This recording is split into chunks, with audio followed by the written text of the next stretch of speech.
Overnight in 2020, every organization has become a media distribution company. And I'm sure if you are a leader, you know now more than ever that communication is your primary responsibility. A lot of that has gone digital, but on this episode, we're going to talk about digital first, but not digital only.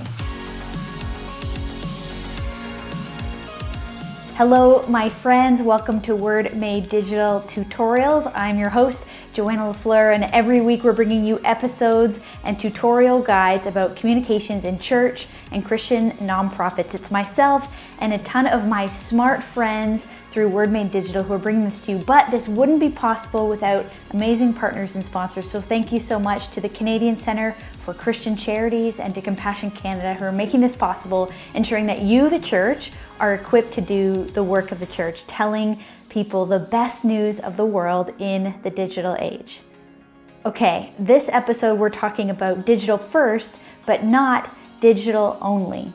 In our current context, digital is the primary and first place that people expect to get any kind of information from your organization. I mean, just think about it. If you're going to a restaurant, you're probably going to look it up. At least you're looking up the address, if not the menu, and making some decisions in advance about the food that you want to eat. If you are trying to sign up for something or buy tickets, most of that, if not every part of that, is digital. And at least we expect that there would be a digital way to do any of that. Digital first is the way of the world. You know, think about it. It's fast, it's efficient, and it's cost effective. You know, in the old days, if you put something in a newspaper, you didn't even know if that advertisement was going to be read if you did something in the classifieds for your church.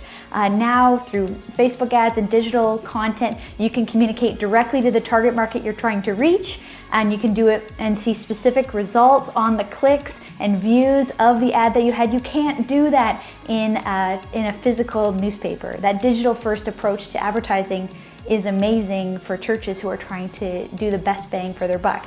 In the same way, you know, maybe you've had this experience. I know I did when I was the communications director at a church. Oh my goodness, you would print a card, and after it was printed, you would find out that the time had changed, the date had changed, or even worse, you had made a spelling mistake and maybe the entire thing had to be reprinted. That takes time, that takes money, and it's so frustrating. When a digital thing, if you see that there's a mistake, a spelling error, or something changes, you go on the website, with a few clicks of the keyboard, boom, you've changed it, you've adjusted it, you've made it right. Digital first, but not digital only.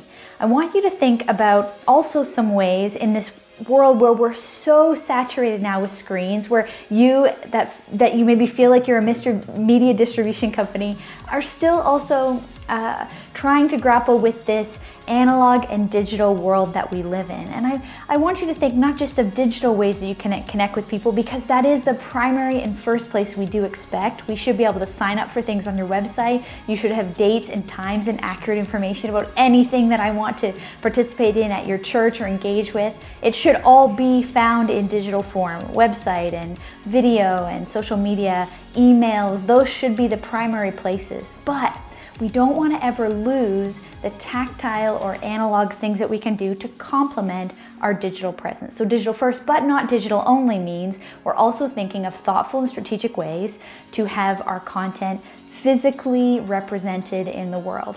We also want to think about that even as we think about the senses. You know, a lot of the things in the digital world are sight and sound. We're seeing it and we're hearing it, but we don't get to touch it. We don't get to taste it.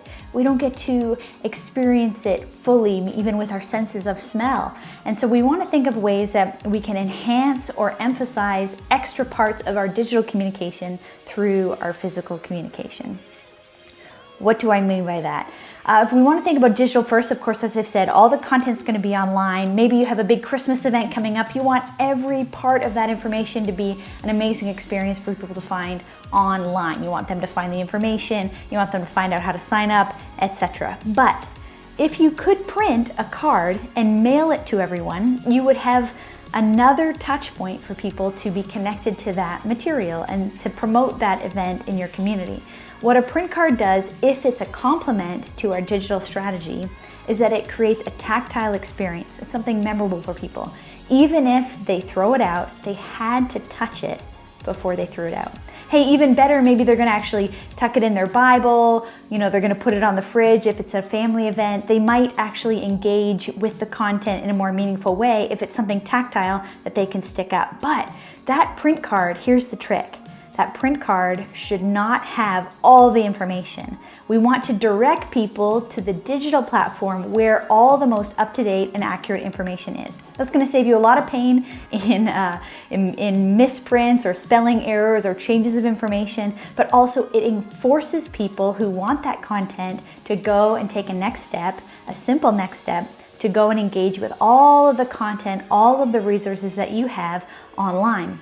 So maybe the print card just says, Christmas at your church, and here's the web link, and here's the time, but don't give them too much else, because the print card is something they're going to interact with, they're going to see it, they're going to touch it, maybe put it on the fridge, tuck it away, put it on the passenger seat of their car, and then from there, when they have time, they're going to go to the website and not only find Christmas with the most accurate information, but everything else about your church now opens up to them. It didn't stop with the card because the card didn't have every single piece of information they might possibly want to know.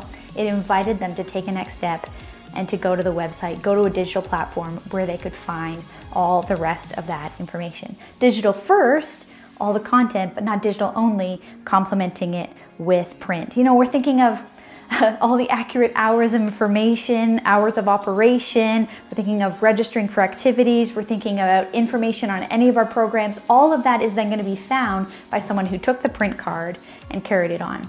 Now, maybe another thing you want to think about is something as old school and simple and so obvious as thank you notes. When was the last time you wrote a real thank you note, a postcard or a printed card by hand in your own handwriting to someone on your team or to someone in your community? It's amazing how we can forget how powerful that is, but how amazing it is when we receive in the mail a thank you card. Or maybe you drop it by their house. Maybe you drop it by their house with cookies, whatever it may be. We want to think of some tactile ways, thinking of all 5 senses and how to engage someone in our gratitude and appreciation for them as well.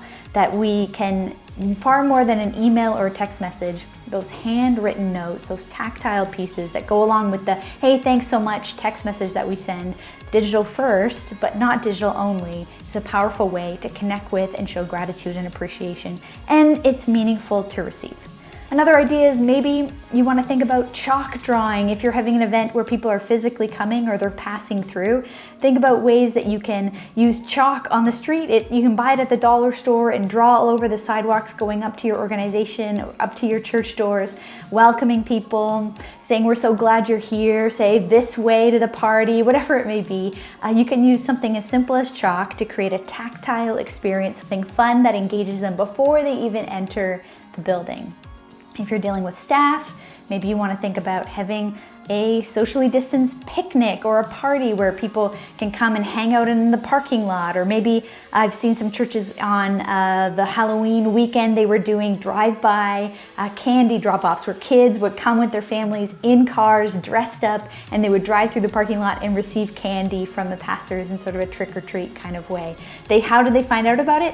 All digitally. It was all promoted online. But then when they got there was some tactile experiences that complemented the digital first approach to their kids ministry during this global pandemic time. Digital first, but not digital only. All to say, as we continue to remind you, communications is of course the number one responsibility of a leader. If you're not communicating well, you've already lost the people who are following you. So I encourage you to think about ways that you can, as a media distribution company in 2020, continue to bring great content digitally, but not forget all 5 senses can be engaged in how we communicate a powerful message. Why? Because the church has not just good news, we have the best news in the world. So we should be the best communicators in the world, using every one of our 5 senses to communicate, taste, and see that the Lord is good. God bless you as you communicate that message to your people in your town. Thanks so much for watching another one of our Word Made Digital tutorials. Every week we come at you with this content. You can go to wordmadedigital.com to find more tutorials, free resources, podcasts, tools, all kinds of things to equip you and your team as you communicate. And of course, these would not be possible without sponsorship from two amazing Canadian organizations, the Canadian Centre for Christian Charities. They have 3,300 members all across the country, and they act kind of like an extension of your ministry team, where they're helping with legal resources and HR and all kinds of other areas that you may not have resource for on your team. They can help you with that. So check out the website below in the link, and we would love for you to connect with them and see what membership is all about.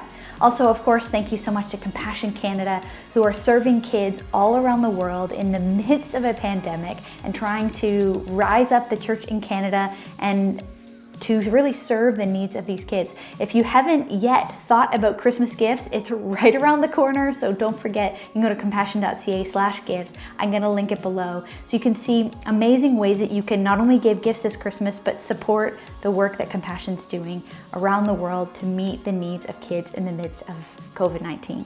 See you next week on the tutorial.